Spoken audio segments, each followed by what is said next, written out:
to go. And let's just close that door. Okay. So good afternoon. My name is Ruth Kraft. I'm a real live judge, retired now and practicing law in New York. And I've been an Uber judge for 15 years. All right, so let me give you your instructions, because the setup is a little different than the others. Imagine that you are the employee of a company whose case you've been studying. You're at a meeting in which people are discussing the issue. However, no one has brought up ethics. There's a pause in the conversation. You have 90 seconds in which to convince the other people at the meeting that there are ethical issues that need to be addressed. You don't have to argue for a solution. You just need them to see that there are serious ethical issues here.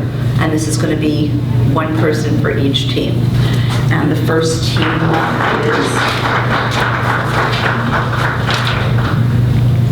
UC Northridge. Okay, wait, hold on 1 second. I want to give you this delightful device, which is set for 90. I thought I said this one is 80. This one's contrary. Okay. And you are good. Just messed it up. I'm sorry. Wait a couple seconds on it. Well, it's taking your missing time here.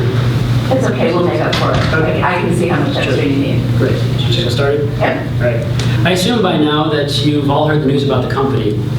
The Cancer Fund of America and its sister cancer charities are being dissolved. Today I can confirm to you that the rumors surrounding the lawsuits are true. Our CEO, James Reynolds, is being sued jointly and severally, along with the other cancer charities, by the Federal Trade Commission, all 50 states, and Washington, D.C. The lawsuit states that $187 million has been raised over the last 4 years, but only 3% of that really has gone towards the benefit of cancer patients, while some of these funds are being used for personal benefit.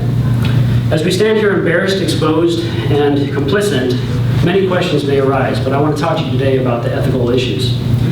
As nonprofit charities, we've had a tremendous amount of trust placed on us, not only by the suffering cancer patients, but also by the hundreds of thousands of donors who gave their hard-earned money for this purpose.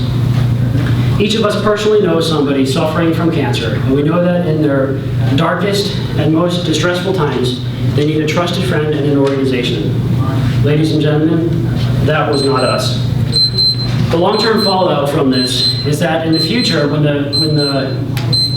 the public finds out about this, then there will be less donations for other cancer charities. Nonprofit charities have a moral and ethical duty to maintain a level of trust and transparency, so that those who are willing to give may donate with confidence that their hard-earned money will go towards where it will make the greatest difference. The nonprofit sector varies from the publicly traded corporations. There are laws in place to maintain transparency in the public realm. However, nonprofit charity lacks equivalent measures. We should be just as transparent as publicly traded corporations, if not more so, due to the nature of our business. Whatever we're involved in the future, may each of us make sure that everything we do and say is aligned with the truth. Thank you. Thank you.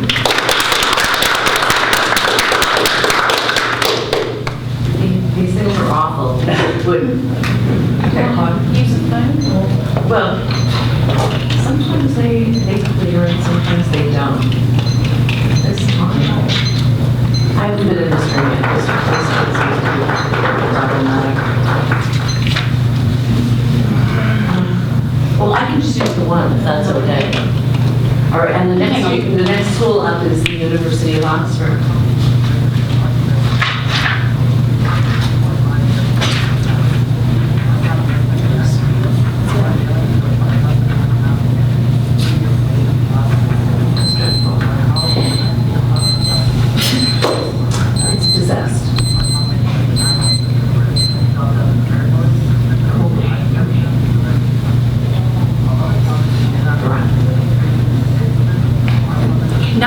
Of British citizens refuse to wear fur.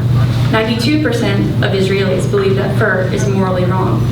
71% of Chinese citizens agree that animals should not be made into fur coats. and more Americans currently oppose fur than oppose the death penalty. Speaking of death, each and every year, 1 billion animals are slaughtered for their fur, primarily through means such as electrocution, gassing, and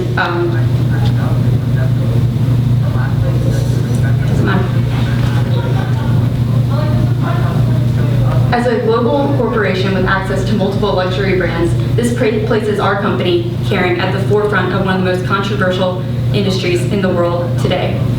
However, there exists a new technology called the reformation process, which uses a bioreactor stem cell production method to ethically grow fur in laboratories. If we choose to ignore this new process, we will place our company on the wrong side of history and jeopardize our bottom line, as it costs 20% less to create a coat using this method than it does the old-fashioned way. When it comes down to it, if we invest in vitro fur, it will prove to both our clients and our shareholders that caring is indeed caring. Thank you.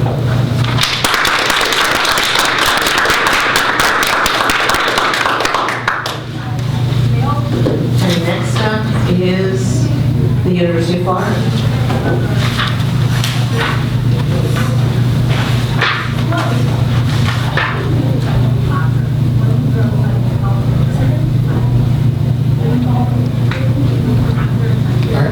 Thank you so much, Board of Directors of Geo Group Private Prison. So I understand we've discussed the legal issues. There's no industry standards for private companies operating in this public space.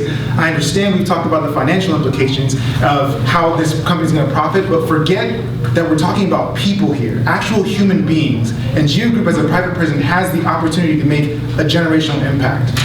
Think about this for a second. The children of inmates are 3 times more likely to enter prison themselves. And so what we need to make sure that we're actually doing is aligning the incentives to allow Geo Group to prosper as a company.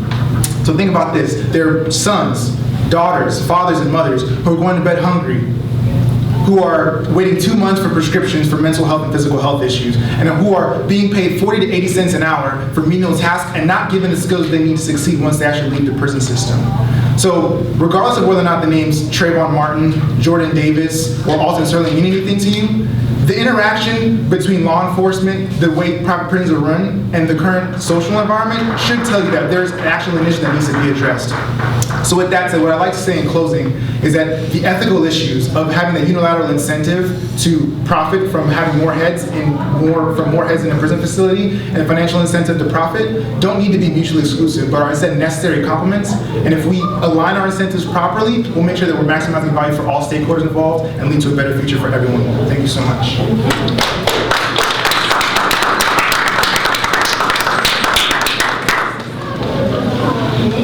And last but not least, Texas State.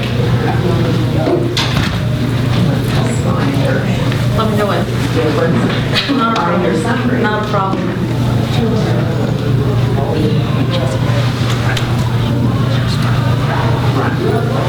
Target team. I love working for Target. However, after listening to these presentations over the last couple of days, I'm convinced that Target's not fulfilling its mission statement to the best of their abilities. Now, Target is committed to sustainability, they're committed to being eco-friendly, and they're committed to enhancing the global community. However, when we look at the environmental crisis we're currently in, Target is not doing everything it can to fulfill their roles and their mission statement. So what environmental crisis? Well, right now, we're depleting our natural resources. Our arable land is diminishing, and our population is projected to grow by 2 billion people by 2050. So, if Target were to adopt this land model ethic that has been discussed by many ethicists, Target would be able to enhance their ecological capital, their social capital, and their financial capital. Also, Target would be able to restore the relationships between the individual and the environment, as well as Target Corporation and the environment. This restoration would be very beneficial for Target in that it would enhance their mission statement and enhance Target's values. Further, one way for Target to adopt their mission statement and to further enhance their mission statement is by looking into alternatives for plant agriculture. The recommendation from the presentations we've listened to is for Target to go into lab-grown produce, which would be taking plants from the outside environment and moving them indoors. This would have less of an effect on the environment and would be better for the global community as a whole. Now, given that Target is a very influential company, they ought to adopt this model.